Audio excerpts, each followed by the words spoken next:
Hello and welcome to my channel.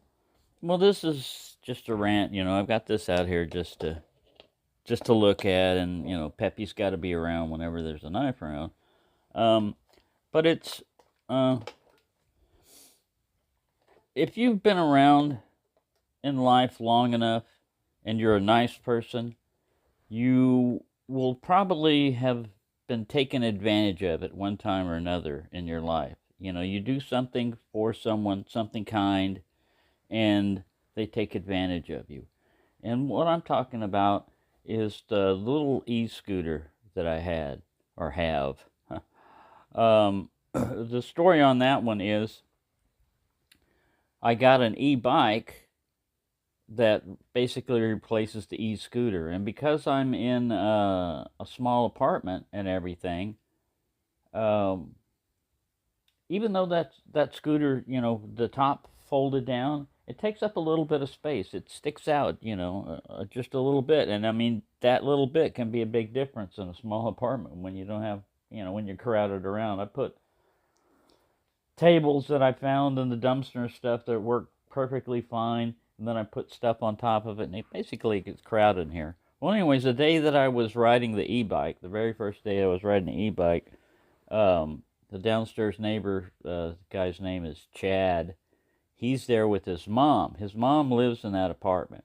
And I don't know if Chad is on the lease or not, but it basically says if you stay in an apartment, any longer than like 5 days or something, you have to be on the lease. You're no longer a visitor or a guest, you're living there and you've got to be on the lease. Well, anyways, he's living down there with his mom.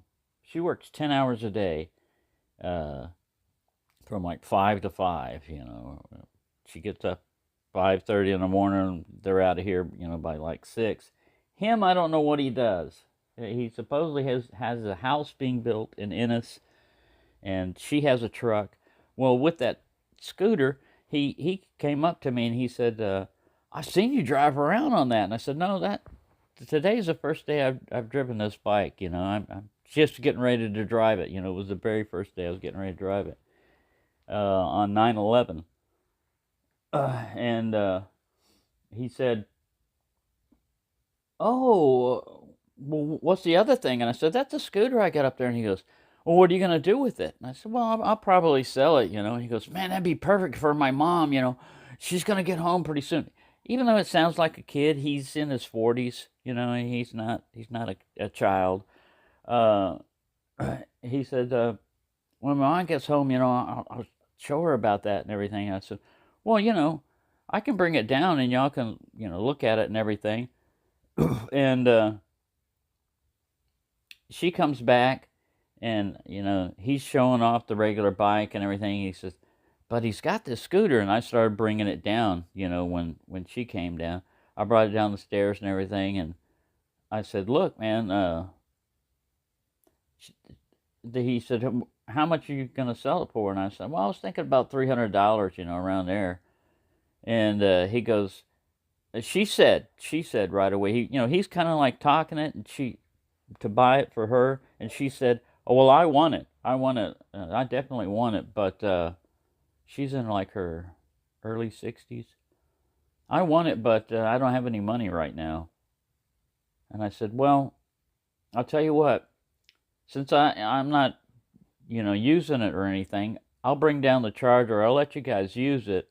And I'm in no big hurry on the payments, but that's where I screwed up. Anytime you're doing a contract with somebody, a verbal contract or anything, you should set the terms and you should set the time limits. Nothing vague like I'm in no big hurry for payments." Because they took that as all they heard was, "You don't have to pay me."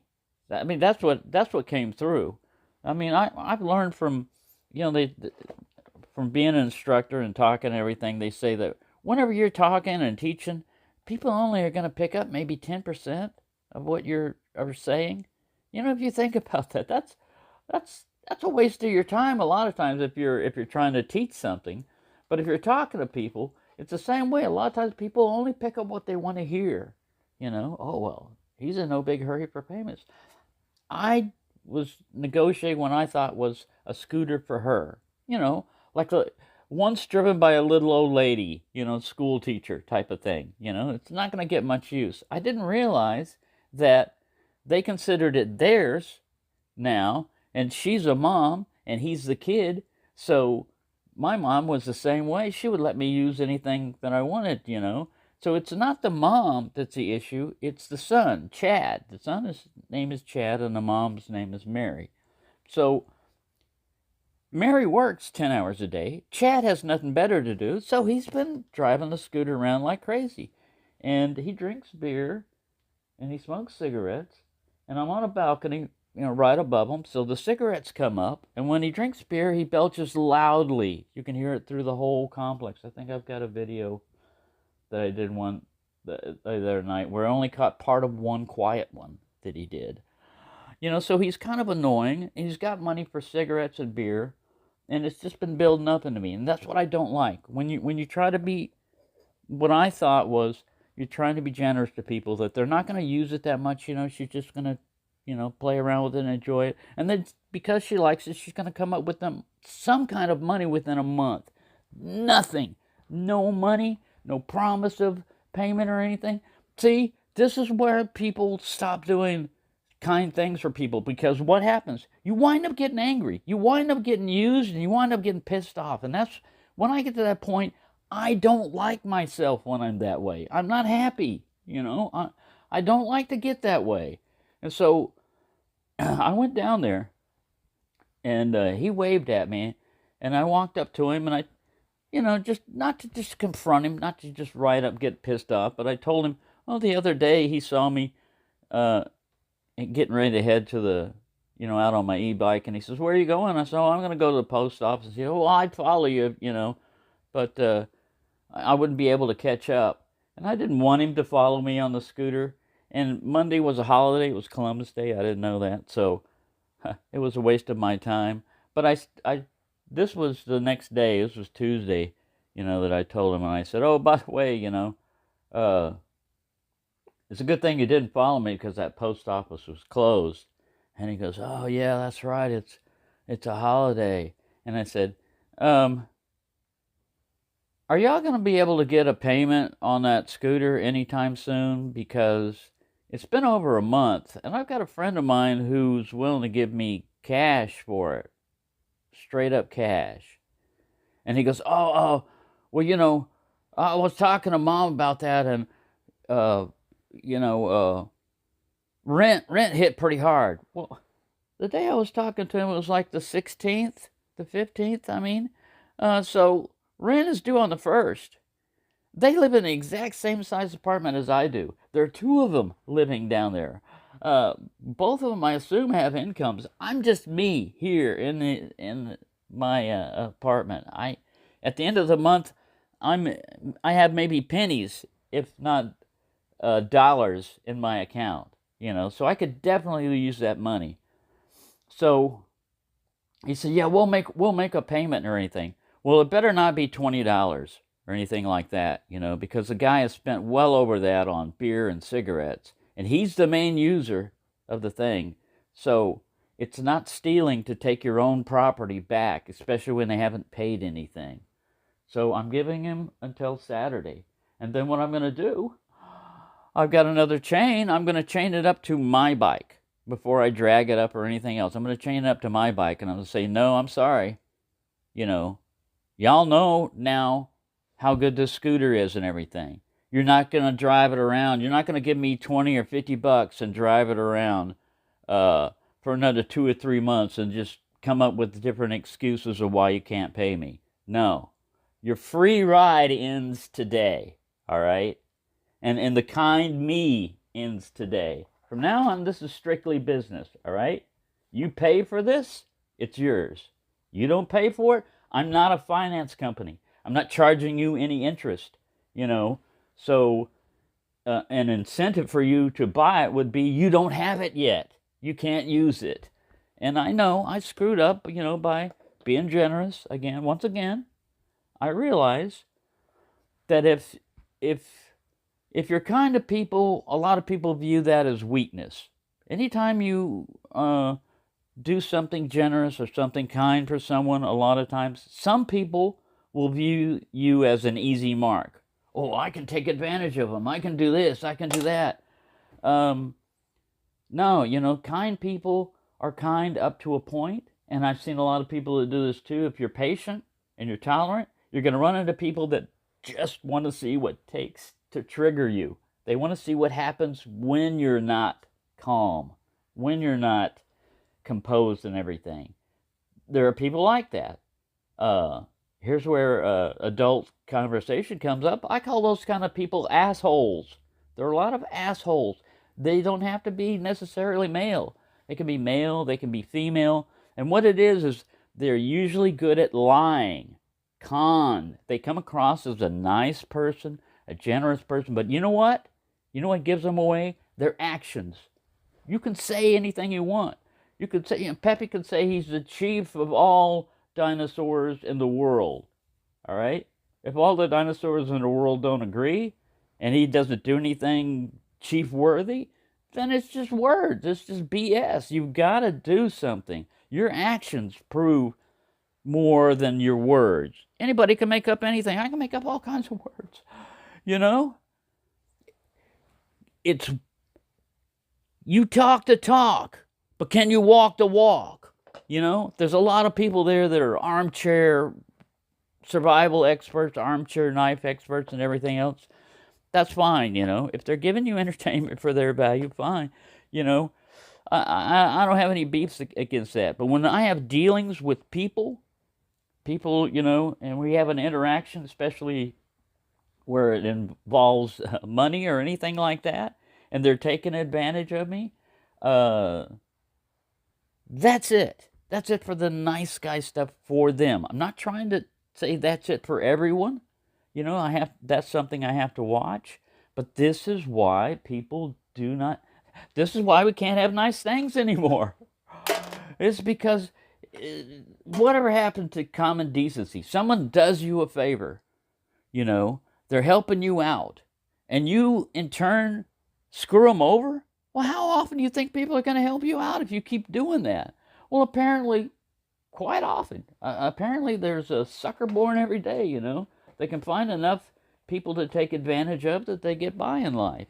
And I'm not talking about necessarily the mom, although she could have said something too. She could have done something too. She could have said, rent is, I wasn't expecting rent to hit me that hard and everything. And, come up with whatever lame excuse you want for the reason why you've had my property for a month and I haven't pestered you and you've had live right upstairs. So it's not like you had to walk across anywhere. You can see me every day.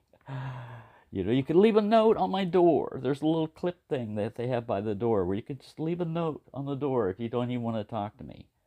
So yeah, sorry. I just had to get this off my chest and just let you know it happens in the knife world. It happens in the life world. You're going to run into people that, if you're kind and generous, are going to view that as weakness. So just be on guard against that. I just want to say that there are too many people out there. There are too many assholes out there. And all it takes, it only takes one bad apple to spoil, the basket.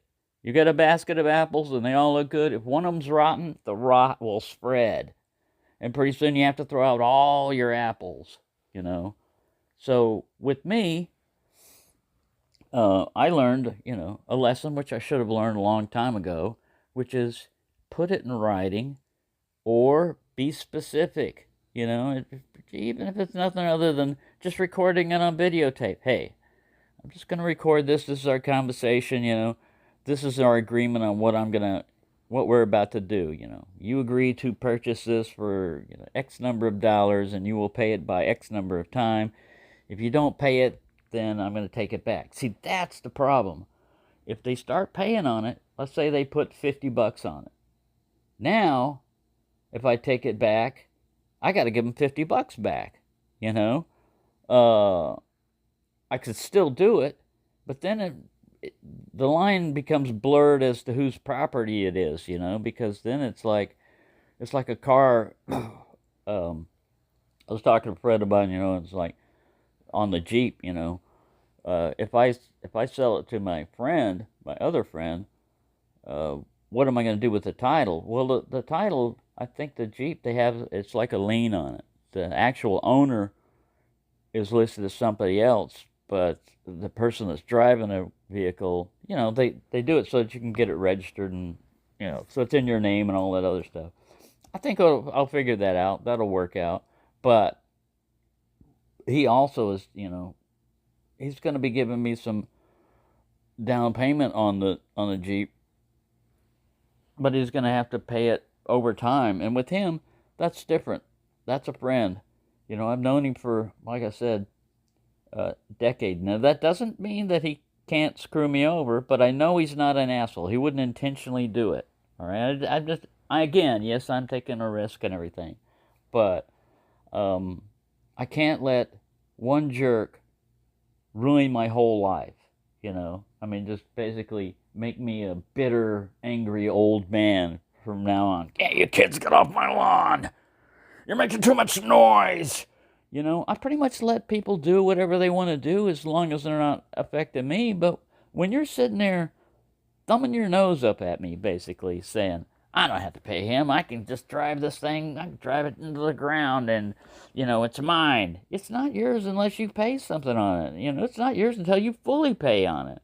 You don't own your house. The bank owns your house until your mortgage is paid. And then if you don't pay your taxes, the state owns your house or whoever, you owe taxes on.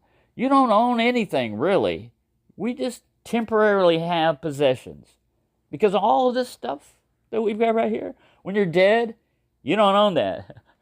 It goes somewhere else. This knife, when I'm even as bad as it looks, will probably outlast me in usefulness, in times of usefulness. Because when I'm dead, all I'm good for is fertilizer. If I'm an organ donor, maybe I give organs out, But my usefulness pretty much ends other than, here's what he used to do. Here's some videos, But a knife is going to keep on being, as long as somebody takes care of it and sharpens it and wants it, as long as it doesn't go to Joe X, this knife will probably last 2 or 3 lifetimes, But anyways, all I'm saying is, for all you nice people out there, don't stop being nice just because of the jerks you run into in life. And for myself, more than anything else, I've got to be. You can be kind, but it's like the way they used to have the SALT, Strategic Arms Limitation Treaty back in the days. They said, Reagan. They were saying, well, how can we trust that the Russians are going to keep up to their word that they're only going to have 5 warheads on this missile instead of 10? And he said, trust but verify. Yeah, we trust you, but we're going to check it too. And, with a contract, you can trust people, but you also have to have something to back it up, It was just my word between him and his mom. If they wanted to gang up on me and say, no, he said this. He said I could have it for free, It gets harder and harder to prove. And possession, a lot of times, is 9/10 of the law. Whoever has this stuff, it's really hard for you. Even if you go through, I've been through a couple of divorces. The first one was the worst one. Even if it's your property, if your ex takes your wife to another city, good luck getting that back. Even if it's your property. Because you're going to have to prove it. You're going to have to get it. Meantime, they can shuffle it around. They can move it to other people. And, yeah, you'll never see that again. So, I'm going to have to regain possession of my vehicle. The repo begins this weekend. And I either get, like I said, the tricky one would be if they pay me like $50 or $75 because they owe me $280. See, I lowered it. I was even more generous. I said, brand new, if you had Amazon, they could deliver it to your door for like $325 to $350, and I got a lot of fun and use out of that. And I want to help you out since you don't have much money. $280. See, that's what I did. I lowered it down to $200. I was going to say $275, but I thought, nah, let's just go $280. They, have people pay you in 20s, so they don't have to break it down into fives and pennies and all this other crap. Well, I did that, and what happens? Oh, thank you, and then that's it. I get a thank you, and then that. You know. Here's what we think. Now, again, I think it's mostly Chad is doing this, but the mom, I mean, she's not going to discipline him, for using it, and he's going to give her information. Oh, it does this and that and everything, but what they do with it when it's their property is entirely up to them. But when it's my property, leaving it parked outside the apartment complex, from the time you wake up, for like 10 or 11 in the morning until 8 or 9 o'clock at night, not chained up, just the key taken out of it. Things have been stolen around here. That's my property. The way they're looking at it is like, well, I would treat my property that way. Well, I don't care if you treat your property that way. It's my property. And I even told him about the break-in and everything else, and he said, yeah, well, we should start bringing it in more often. He didn't. They don't lock it up. They don't do anything about that. So, actions speak louder than words, and their actions are they don't give a crap about me. They don't give a crap about me being generous. They just viewed it as a sign of weakness, and they're wrong. They're going to find out how wrong. And it's not going to be a big incident because I'll get the scooter back and then I'm going to get the keys and the charger back too. I mean, if I have to physically take it from them. But I'm not going to let them push me into doing something that's going to make me look bad. And I live upstairs and they live downstairs. So if I wanted to, I could make life miserable for them by making noise at all times of the night, just randomly, not enough for them to, call the cops or anything. But yeah, there are ways. See, that's me being an asshole. I know how to be an asshole. Everybody knows how to be an asshole. It's how do you be a good person in life and not get taken advantage of? Well, that's a tricky one. It depends on your situation, really.